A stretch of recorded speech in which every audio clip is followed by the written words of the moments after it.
បាទសួស្តីអ្នកទាំងអស់គ្នាថ្ងៃនេះយើងបន្តមេរៀនយើងមួយទៀតយើងចូលដល់ចម្ពោះទី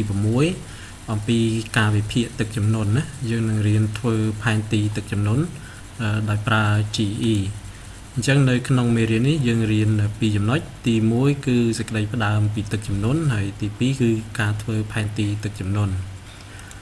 ពីចំណុចទី1បាទសេចក្តីផ្ដើមពីទឹកជំនន់ចឹងទឹកជំនន់គ្នាយើងស្គាល់ហើយมันជាពិបាកអីទេណាมันពិបាកយល់អីទេចឹងនិយមន័យនៃទឹកជំនន់យើងអាចទាយឡើងមើលមានន័យថាម៉េចបាទ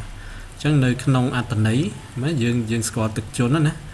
ទឹកជំនន់គឺជាប្រភេទគ្រោះធម្មជាតិញឹកញាប់បំផុតណាវាកើតឡើងជារៀងរាល់ឆ្នាំតាមដែលយើងដឹងវាគ្រាន់តែតិចហើយច្រើន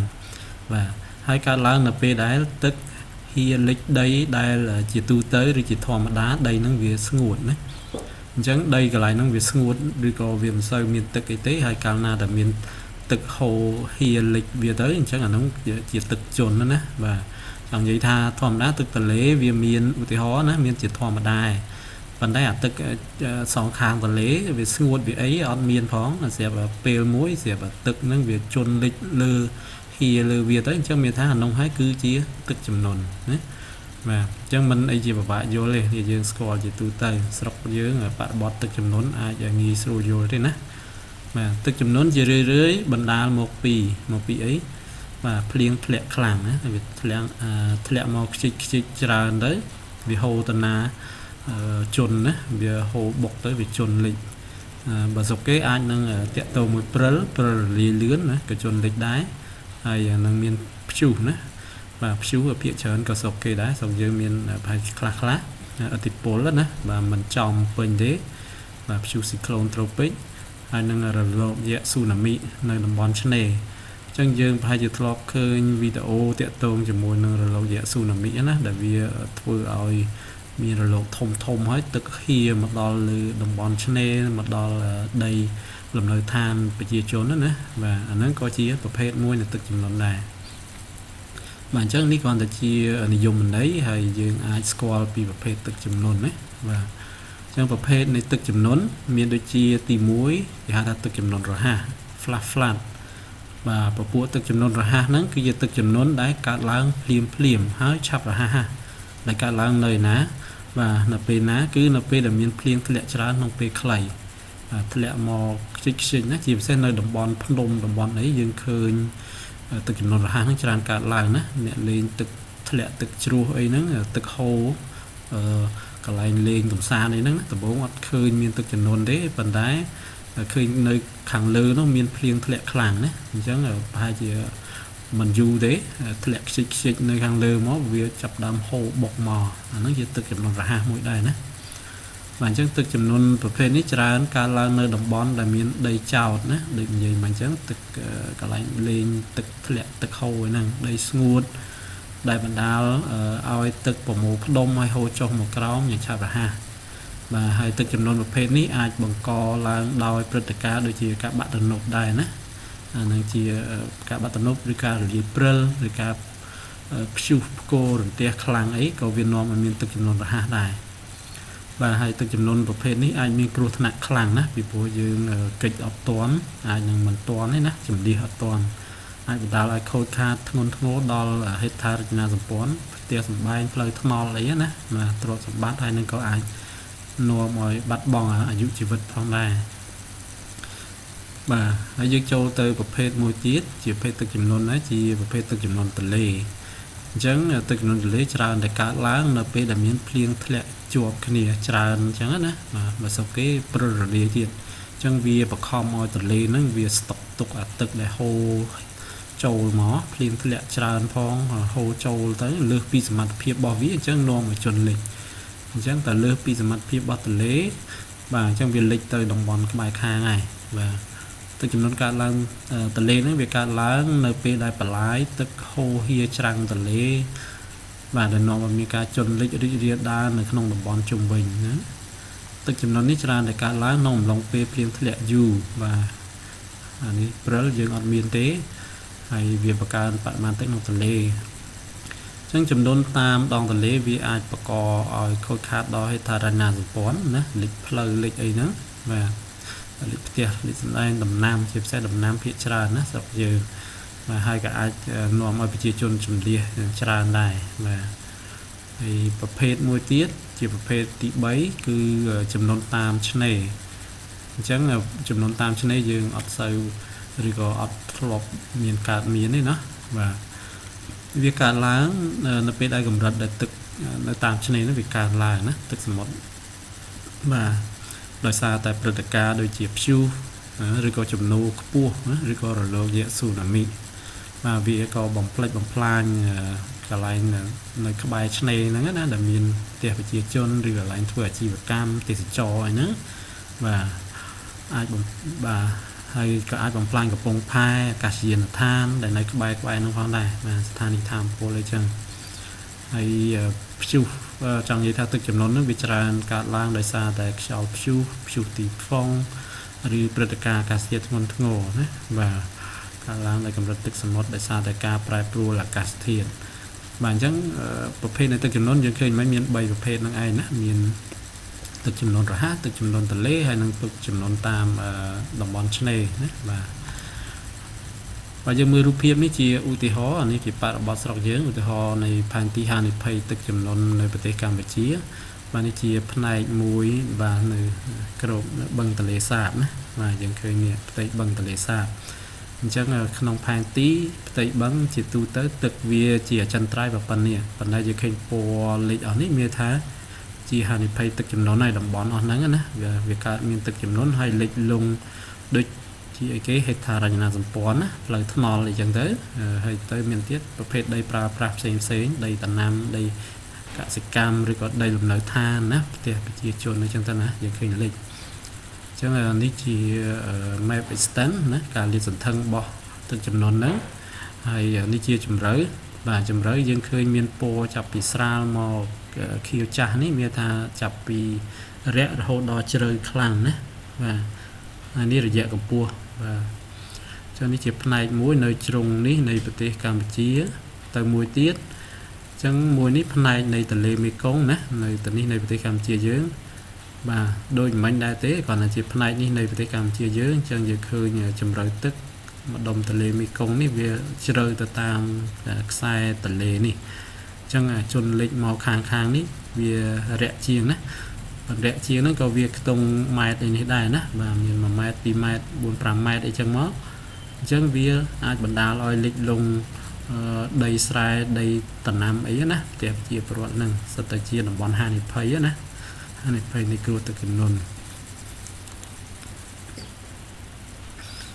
បើយើងមកមើលមួយជ្រុងទៀតជាឧទាហរណ៍យើងកន្លែងនេះភ្នំពេញហើយនេះជាការលាតសន្ធឹងនៃទឹកចំនួននេះបាទចានេះនៅក្នុងឆ្នាំ2019ក្នុងខែ9ណាថ្ងៃ17អញ្ចឹងយើងអាចចំណាំការបច្ឆេទអញ្ចឹងក្នុងការបច្ឆេទឆ្នាំហ្នឹងគឺទឹកវាធំដែរណាយើងឃើញលេខរបស់នេះបាទនេះគឺក្តោបរួមណាមិញបរិចទៅតាមជ្រុងនេះបាទផ្នែកនេះបាទផ្នែកនេះហើយនឹងផ្នែកម្ដុំនេះបាទបាទឥឡូវយើងចូលដល់ចំណុចមួយទៀតគឺ 6.2 ការធ្វើផែនទីទឹកចំនួនអញ្ចឹងយើងមិនឃើញឧទាហរណ៍នៃផែនទីទឹកចំនួនណាបាទអញ្ចឹងឥឡូវយើងសាករៀនពីរបៀបធ្វើផែនទីទឹកចំនួនណាអញ្ចឹងជាសេចក្តីផ្ដើមណានៅអាស៊ីអាគ្នេយ៍យើងស្ថិតនៅអាស៊ីអាគ្នេយ៍ដែរច្រើនតែកើតមានទឹកចំនួនក្នុងរដូវវស្សាហើយជាអំឡុងពេលដែលហ្នឹងគឺមានពពកច្រើនដែរណានៅតំបន់ជាពិសេសធម្មតាខែភ្លៀងយើងមើលទៅលើមេឃទៅណាយើងឃើញពពកច្រើនហើយបាទអញ្ចឹងបញ្ហាពពកច្រើនហ្នឹងហើយជាបញ្ហាដែលនាំឲ្យការធ្វើផែនទីហ្នឹងមានការពិបាកដែលកន្លងមកគេធ្វើផែនទីជាមួយនឹងទិន្នន័យប្រភេទ optic ណា optical ណាអញ្ចឹងអារូបភាពដែលថតដោយកាមេរ៉ាធម្មតាកាមេរ៉ារបស់ Canon ដែរប៉ុន្តែពពួក optic ហ្នឹងគឺថតទៅវាជាប់ពពកច្រើនអញ្ចឹងវាជាបញ្ហាប្រឈមប៉ុន្តែក្រោយមកណាមានប្រភេទជំរឿសមួយទៀតគឺប្រភេទរូបភាពរ៉ាដាណាយើងជាប្រភេទរូបភាពជំរឿល្អសម្រាប់ការគូរផែនទីក្នុងរដូវវស្សាបាទអាហ្នឹងគេហៅថាជារូបភាពរ៉ាដាឬក៏ពាក្យមួយទៀតហៅថា synthetic aperture radar នេះពាក្យពេញវាណាអញ្ចឹងឬក៏យើងហៅថា SAR បាទវាដើរតួសំខាន់ក្នុងការជួយកិច្ចការនេះអត្ថប្រយោជន៍របស់ពួកហ្នឹងគឺ វាជ្រាបចូលតាមពពកបានណាចង់និយាយថាពេលដែលថតរូបពីលើអាកាសមកវាឆ្លងកាត់ពពកបានអញ្ចឹងពពកមិនជាបញ្ហារនាំងដើម្បី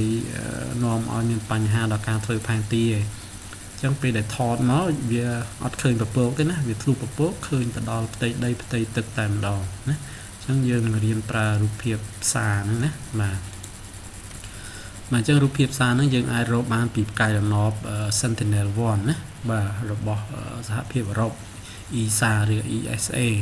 បាទដែលកំពុងតែដំណើរការហើយយើងអាចយកមកប្រើសម្រាប់ការសិក្សាសម្រាប់ការស្រាវជ្រាវបានដោយសេរីណាគ្រប់គ្នាបាទអាចរកបានដោយឥតគិតថ្លៃសម្រាប់ធ្វើជាពិសេសយកមកធ្វើតាក់ទងជាមួយនឹងការបង្កើតផែនទីទឹកជំនន់បាទប៉ុន្តែទិន្នន័យហ្នឹងវាធំណាហើយក៏វាមានការពិបាកសម្រាប់ការធ្វើនៅលើកុំព្យូទ័ររបស់យើងដែរណាបាទហើយវា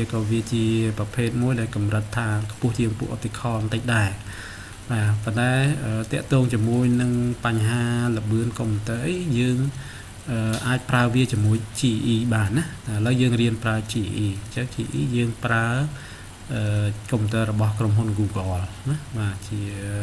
វេទិកាដូចជា robot មួយនៅឯក្រុមហ៊ុន Google យើងគ្រាន់តែបញ្ជាវាទៅណាអញ្ចឹងវាអាចជួយយើងឲ្យធ្វើការងារនឹងបានលឿនណាបាទអញ្ចឹងយើងអាចចាប់ផ្ដើមដោយចំណុចដំបូងយើងអាចជ្រើសរើសតំបន់សិក្សារបស់យើង area interest បាទ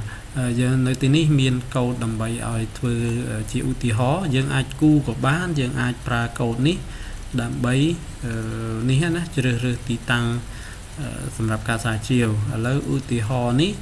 បាទអានេះជា comment ទេជ្រើសរើស AOI ហ្នឹងឧទាហរណ៍ខេត្តបន្ទាយមានជ័យណាអញ្ចឹងយើងមានកូដនេះតាំងពាក្យ BMC ស្មើអញ្ចឹងមកខ្ញុំដាក់ link នៅកន្លែងនេះ filter មកជ្រើសរើសខេត្តបន្ទាយមានជ័យណាបាទហើយយើង save នេះទៅ project របស់យើងនឹងដាក់ឈ្មោះថា Flood in បន្ទាយមានជ័យ2020បាទឥឡូវយើងអាចចាប់ផ្ដើមអនុវត្តទៅបាទយើងអាច copy code ឥឡូវខ្ញុំនេះ slide មកចេះវិញសិនបាទយើងមាន GE យើងបើក GE របស់យើងមកណា code editor មកហើយយើង copy code ពីក្នុង slide របស់យើងមកណាបាទ copy ហើយ paste ចានេះ code របស់យើងនៅកន្លែងនេះហើយអាចចាប់ផ្ដើម save បាទនៅកន្លែងនេះដាក់ code ហើយ save ទុកមួយសិនណាដាក់ឈ្មោះថា Flood in បន្ទាយមានជ័យ2020បាទយើងរៀនអនុវត្តអញ្ចឹងកន្លែងនេះគ្នាយើងអាចទុកនៅក្នុង project ថ្នាក់របស់ពួកយើងណាបាទអញ្ចឹងឥឡូវឧទាហរណ៍ខ្ញុំដាក់នៅកន្លែងនេះធម្មតាខាងក្រៅចុះណាបាទនៅកន្លែងនេះ flood នេះណាអូខេនេះខ្ញុំបរិយាឲ្យធំបន្តិចយើងមើលកូដណា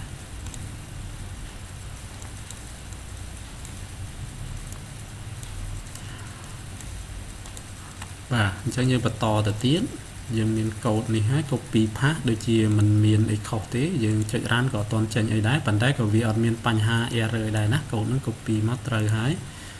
យើងបន្តមកទៀតហើយបន្ទាប់មកចាប់ផ្ដើមនេះ get Sentinel-1 collection ណាអញ្ចឹងយើងចាប់ផ្ដើមហៅរកទិន្នន័យរូបភាព Sentinel-1 ណាបណ្ដុំរូបភាពហ្នឹងបាទ copy code ហ្នឹងយកទៅ paste បន្តយើងអាច enter ចន្លោះមួយក៏បានណាបាទ paste មកបាទអញ្ចឹងសាក run test ទៅអញ្ចឹងអត់ឃើញ error អីដែរណាបើឃើញ error យើងកែយើង copy មានបញ្ហាអីឥឡូវអត់មាន error ទេអត់ទាន់ចេញលទ្ធផលអីទេប៉ុន្តែយើងយកទៅប្រើការបានអញ្ចឹងឲ្យកន្លែងនេះយើងតាំងពី ST1 អក្សរធំនេះហើយទៅរករូបភាពនេះណាយើងប្រើ ID របស់ Sentinel-1 នេះណា GLD នេះហើយ filter boundary geometry បាទនេះខ្ញុំតាំង geometry ស្មើ BMC ចឹង geometry ហើយអានេះ filter របស់តាក់ទងជាមួយ Sentinel-1 យើងយក instrument mode ហ្នឹង IW orbit វាយក descending បាទហើយ polarization វាយក VV ណាបាទ vertical receive vertical transmit ណាអូខេហើយ លើសាកបន្តទៅទៀតអានេះយើងចាប់ផ្ដើមបង្ហាញណា setting map visualization យើងអាចចាប់ផ្ដើមបង្ហាញអ្វីដែលយើងបាន copy ដាក់ហ្នឹងឥឡូវ copy code នេះយកមកផាសបន្តបាទបាទអញ្ចឹងកន្លែងនេះយើងចាប់ផ្ដើមអានេះដាក់ឲ្យវាបង្ហាញទីតាំងចំកណ្ដាលជ្រើសរើសបង្ហាញជារូបភាពអានេះបង្ហាញជាផែនទីឡើយណាបើយើងរ៉ាន់ទៅវាចេញជារូបភាពកែមកអានេះបង្ហាញសន្ទាប់ទិន្នន័យ Sentinel-1 មិញណាបាទហើយបន្ទាប់មកអានេះបង្ហាញតាក់ទងជាមួយនឹងនេះរបស់យើងព្រំបន្ទល់ណាព្រំបន្ទល់ប្រទីមានជ័យបាទយើងចុចរ៉ាន់ទៅអញ្ចឹងវារ៉ាន់មកយើងមានពីរសន្ទាប់យើងមានរូបភាព Sentinel-1 ហើយនឹងព្រំបន្ទល់ខេត្តប្រទីមានជ័យបាទអញ្ចឹងរូបភាព Sentinel-1 នេះចេញមកណាបាទអញ្ចឹងវាខុសពីរូបភាព optical យើងធ្លាប់បានរៀនទ្រឹស្ដីរួចហើយណាអញ្ចឹងពួក optical យើងឃើញឧទាហរណ៍នៅខាងក្រោយនេះជាពេលរូបភាព optical នេះរបស់ Google នេះណាជារូបភាពពណ៌ធម្មជាតិអីចឹងមកហើយចំពោះ radar អត់ទេណាវាប្រើពួក backscatter បំផ្លាតមកវិញ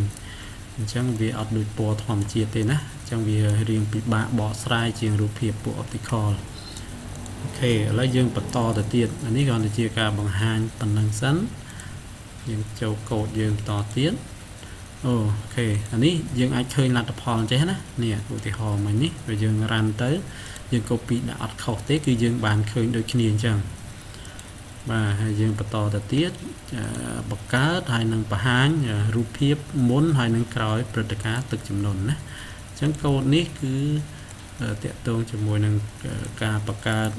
រូបភាពមុននិងក្រោយព្រឹត្តិការណ៍ទឹកជំនន់បាទផាសមកអញ្ចឹងចាប់ពីកន្លែងនេះបាទយើងឃើញនេះណាយើងមានតាង2ណា before bf ហើយនិង after អញ្ចឹងអានេះគឺតាក់ទងជាមួយនឹងយើង filter ការបច្ឆេទដែរអញ្ចឹងការបច្ឆេទទឹកជំនន់យើងដាក់ព្រឹត្តិការណ៍មុនព្រឹត្តិការណ៍យើងដាក់ចន្លោះពីថ្ងៃ1ដល់និយាយរួមខែ10ណាបាទខែ10នេះថ្ងៃ1ដល់ថ្ងៃ31ខែ10 2019មួយខែហើយដល់ពេលក្រោយទឹកជំនន់យើងដាក់ដល់មួយឆ្នាំមកគឺខែ10ដែរនៅឆ្នាំ2020អញ្ចឹងបានថាខែ10ដល់ខែ10វិញឆ្នាំ2019ដល់2020បាទយើងអត់ដឹងច្បាស់ថាថ្ងៃណាកើតទឹកជំនន់អញ្ចឹងយើងដាក់ឲ្យបានចន្លោះមួយឆ្នាំណាបាទអញ្ចឹងក្នុងចន្លោះមួយឆ្នាំហ្នឹងគាត់យើងដឹងថាឆ្នាំ2019ហ្នឹងវាមានទឹកចំនួនធំកើតឡើងដូចយើងឃើញរូបភាពឧទាហរណ៍ផែនទីរបស់យើងពីដំបូងណាមកយើងមើលឃើញការបច្ឆេទនេះថ្ងៃទី17ខែ9ណា2019បាទអញ្ចឹងអានេះគ្រាន់ខែ9ទេនៅខែ10ខែអីទៀតឬក៏យើងចង់ដូរដាក់ខែ9ក៏បានដែរ09ណាបាទអញ្ចឹងយើងនឹងឃើញនេះឥឡូវឧទាហរណ៍តាមមេរៀនសិនហើយយើងតាំងចឹងហើយយើងចាប់ដើមបង្ហាញវាណា before flat យើងយកនេះប្រើពាក្យ before នេះ after ហើយយើង run ទៅបាទអញ្ចឹងកន្លែងនេះខ្ញុំដាក់0ក៏ទុយគឺកុំឲ្យវាចេញមក auto take ភ្លាមណាយើងអាច take តាមក្រោយបានបើយើងដាក់លេខ1ណាវាចេញមក take ស្រាប់តែម្ដងបាទអាហ្នឹងយើងចង់ដាក់1ក៏បាន0ក៏បានបើមិនដាក់វាចេញអូតូណាវាចេញមក take អញ្ចឹងបើសិនជាយើងមានសន្ទាប់ច្រើនគេលោតចេញមកវាយឺតអញ្ចឹងយើងអាចបង្ហាញខ្លះសិនអត់សិនក៏បានដែរបាទឥឡូវយើងមើលនេះណាឥឡូវខ្ញុំដក take ឲ្យវាចេញចានេះ before flat យើងឃើញរូបភាពបែបនេះមុនពេលទឹកជំនន់ហើយមួយទៀតក្រោយទឹកជំនន់យើងឃើញរូបភាពពីរហ្នឹងខុសគ្នាណាបាទអញ្ចឹងយើងឃើញក្រោយទឹកជំនន់នេះយើងឃើញមានពណ៌ខ្មៅច្រើននេះណាបាទផ្ទៃពណ៌ខ្មៅហ្នឹងគឺទឹកជំនន់នឹងឯងណាបាទឥឡូវយើងបន្តទៅកូដយើងទៀតបាទបន្តពីមិញទៅបាទអានេះមកដល់កន្លែងនេះហើយនេះណា before flat ណាមុនទឹកជំនន់ហើយក្រោយទឹកជំនន់យើងឃើញផ្ទៃពណ៌ខ្មៅនេះណា water extent អញ្ចឹងយើងបន្តកូដនេះអានេះចាប់ផ្ដើមstack image ហើយ smooth image ណា stack វាដាក់វាចូលគ្នាផ្ដុំចូលគ្នាហើយធ្វើឲ្យវារៀងរលោងជាងមុនកុំឲ្យវាគ្រើមពេកអញ្ចឹងរូបភាពរបស់យើងរៀងគ្រើមណាយើងអាចបរិចមើលទៅយើងឃើញគ្រើមអញ្ចឹង copy កូដនេះមកដើម្បីជំនួយអូខ เคយើងប្រិយមើលទៅយើងអាចនឹងឃើញក្របគ្រើមណារូបភាពពីកែតំណប់ Sentinel-1 បាទឬហៅកាត់ថា S1 ណាវាគ្រើមអញ្ចឹងយើងប្រើកូដនេះផាសកូដមិញមកអញ្ចឹងវាអាចជួយណាជួយឲ្យវារៀងនេះជាងមុនបាទចាឥឡូវចាប់ផ្ដើម stake វានេះចាប់ពីតានេះមកណាបាទ stake នេះគឺមានថាដាក់បញ្ចូលគ្នានេះ add band នេះ before flat .add band after flat add band បាទបញ្ចូលគ្នាចឹងមកហើយយើងបានមកហើយចាប់ផ្ដើម smooth image អានេះកំណត់កូដ smooth ហ្នឹងតម្លៃ smooth ហ្នឹង100ហើយដក10អញ្ចឹងមកបាទឥឡូវអត់តន់បង្ហាញ smooth ហ្នឹងទេបង្ហាញអានេះសិន stake យើងមានមួយស្ទាប់ទៀតនេះ stake image នេះ red បាទដាក់រូបភាពទាំងអស់ហ្នឹងចូលគ្នាណានេះបាទយើងនឹងឃើញនេះណាឃើញបង្ហាញឲ្យយើងងាយស្រួលមើលជាងមុនណាវាបង្ហាញជាភាពពណ៌ក្រហមចេះបាទយើងអាចមើលងាយយល់ជាងមុនជាផ្ទៃទឹកចំនួនណាបាទឥឡូវយើងបន្តទៅទៀតណាយើងឃើញបែបនេះបាទបន្តទៅទៀត generating clip ណាចាប់ដើម clip ហើយបង្ហាញផ្ទៃទឹកចំនួនណាបាទចាប់តាម clip ហើយបង្ហាញផ្ទៃទឹកចំនួន copy code យកទៅដាក់អូខេ run កន្លែងនេះមានថា copy មកខុសអីបន្តិចណាបាទអញ្ចឹងនេះយើងមើលផង clip flat area is not defined បាទ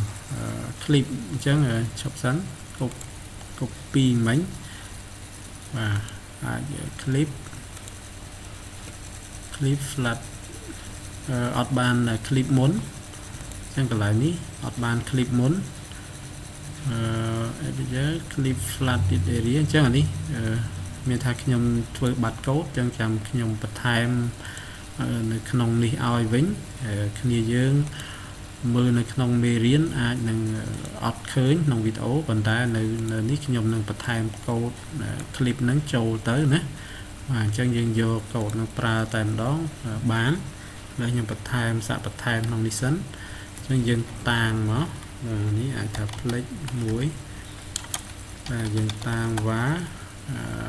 យកនេះណាបាទ clip នេះមកតាំងពាក្យហ្នឹងបាទ clip ហ្នឹងបាទស្មើហ្នឹងបាទកន្លែងនេះយើងស្មើណាគឺស្មើនេះណាចុងក្រោយរបស់យើងនេះបាទ div threshold នេះបាទស្មើនេះមក control v ផាសចេះមក dot clip ហើយយើង geometry នៅខាងលើនោះបាទគឺខែពទាមានជ័យណាបាទ geometry អូខេហើយខាងមកsemicolon ណាចឹងចុច run ម្ដងទៀតមកអញ្ចឹងវានឹងបន្ថែមស្ទាប់នេះចូលមក flat នេះ flat area នេះណា blue នេះអញ្ចឹងដកអូខេទុកអានេះចុះណាទុកជា background ហើយយើងឃើញ flat area នេះណាបាទអញ្ចឹងអានេះកូដនេះខ្ញុំនឹងដាក់ទៅក្នុងនេះ copy មិញវាខ្វះអញ្ចឹងដាក់មកក្នុងនេះឲ្យពួកយើង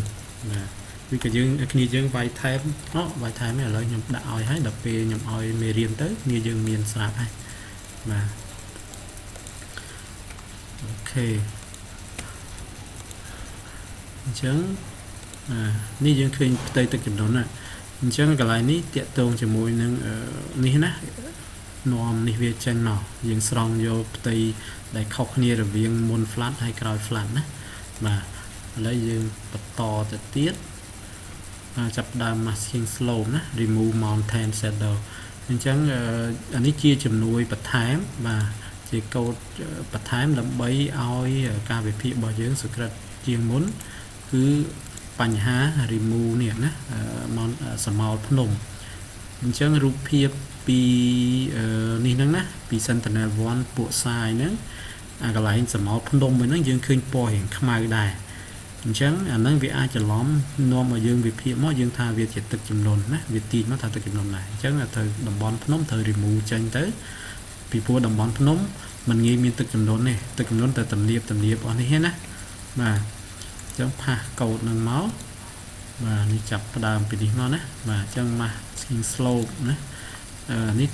pattern này pi ní nè WWF nè và hydro ní slope ở trong máu ở dương bật time stop mùi tiết và để bàn rình mũ nè chẳng là đi flat deep area và chỉ tay tôi chấm nón dương ràn tới đã po cái hòm đòn chẳng dương đừng khơi tha dương ai priệp thiệp rồi viên tay po cái hòm hay tay po kiều và ní dương tha tôi chấm nón dương vô không mà vẽ nữa và dương bật thai mà đi một tiết đầm bay oi ca thưa phan ti từ chấm nón bỏ dương vía can tái miền phiệp sực rát bùa chiên ở đây nè dương đã po ní và tôi sẽ đã po cái hòm và nãy lấy ní về anh mình po cái hòm chóm á chứ là về chân po này chứ là về chân đã có hòm chóm những ai đồ bàn á những đồ đã rẹt để tới giờ rằn mà đón tiền thế nè mà chẳng mình về mình rẹt chóm thì mà chẳng đã rằn đón tiết về cua tại chân po cái hòm chẳng cả rắn dương chấm lại bền tích nè anh ấy bạn po cái hòm chóm á nó dương thiệp cho một po khiêu và chẳng dương bari tầm mưa tới chìm xe nơi đồng bòn phnom cho nơi tin ní ở sơ miền đồng bòn phnom bị trơn tình yếp và là dương chạm mưa nữa là đọ thích áp xem là people vì anh nó mà dư chẳng vì remove class vấn đề bị trơn tròn cái này việc thở cái này cho môi là po kia po dương ở miền đồng bòn phnom vấn đề và sân chỉ nơi các bài phnom và bánh há dương remove tranh tới chẳng vì dương pra code nâng vì bàn từ tôi làm tập hợp xa chiều nhé chẳng ở đây thì dương pra bán lấy dương tập to mười tập tiết và ní chia câu sầm rạp tôi ca nôm tranh rụp hiệp nhé mà chẳng dương ai nôm tranh rụp hiệp bao dương tới thưa phan tí thưa map lấy áo nơi nông cảm thì siêu chị ở hệ tới nè mà chẳng phá và nôm tránh chẳng nôm tránh flat nè biển sĩ bị bọn một thấy đã nông folder nhưngประกาศ folder nông ní bỏ dưới và Google Drive bỏ dưới scale đọc mát nè này đã phần đấy default chẳng chó dương chạy rắn chẳng việc cua từ load này lại nè đã bấy dương rắn và hãy save túc là nông Google Drive bỏ dưới Google Drive dương folder nào mua chẳng tới nè đã mua nâng cả ban được mua apps cả ban này dương hãy từ mưa nông Drive bao giờ tới hãy tiền vô một thứ map layout không siêu chỉ em nào và chứ là ní cà phê tự chấm nốt bao nhiêu nè dương bàn tây tự chấm nốt năng màu này và như dương ai xa plakdo ti tăng từ khai xén là bom xén để dương flop đăng tha là bom nó miền tự chấm nốt tràn cả láng chẳng khai class rồi còn là bom class on miền tự chấm nốt thế hay dương đã câu này tới dương đồ ti tăng tới chẳng bởi dương ọt khơi miền tha về miền tự chấm nốt chẳng mình chỉ bành hạ ấy thế nè và chẳng là ní mấy đã po ní vì ai nôn trở lòm đá bị tiệt lang với đời xa mấy đô mà có hóm hay prom đan dương đã có hóm đài chứ prom đan những đô đã khai gây bên tới nữa còn mọi trở lòm thật xài ní xài tự chấm nốt này đài chứ còn lại prom đan nữa boundary còn lại boundary nữa mình sơ tí boundary ôm mà thật đô đã black ấy ta nè và đi go gray thôi đô đã black làm đầu tiết chẳng câu ní dương chọc phần nắng nông mì riêng dưới hay chạy xéo mà complete rắn hay nôm trên là tập phó từ phan tí nơi nông su chỉ mà trong cõi dương miền chỉ làm hạt mà trong làm hạt oi thưa phan tí tức chấm nón nơi khai nam muốn học về cam chí mà nơi nông nì dương chưa được bịp liền đi đòn với nè và chờ lo chập pi ngày thì đọc pram khai 4 đó ngày đọc pram khai đòn chứ dạ pi tại một khai thì trong năm pi pon là phơi mùi nhé và những đầu cả phải trái chẳng năm tại muối khóc tại khai thế nè ngày tại mùi đài và hãy nôm chân dùng mi câu mình ở hãy những đồ từ khai tới hãy đồ cả phải trái và nôm tránh cột miền đá hãy bật to mó càng như bật to như nè cứ overlay nè tức chầm nôn ទឹកចំនួនរបស់យើងទឹកចំនួនដែលយើងនាំចេញបាននេះណាបាទយើងដាក់ក្នុង Vue.js ហើយយកវា overlay ជាមួយបណ្ដាញផ្លូវថ្នល់ road network ណាអញ្ចឹងយើងនឹងឃើញថាទឹកចំនួនហ្នឹងវាលេចផ្លូវថ្នល់ម្ដុំណាខ្លះណាធ្វើ map layout បង្ហាញមកបាទហើយចាំផ្ញើលទ្ធផលមកណាបាទអញ្ចឹងហ្នឹងហើយមេរៀនយើងចប់ប៉ុណ្ណឹងហើយយើងមានចម្ងល់អីទៀតយើងចាំជួបគ្នាតាម live ទៀតណាបាទ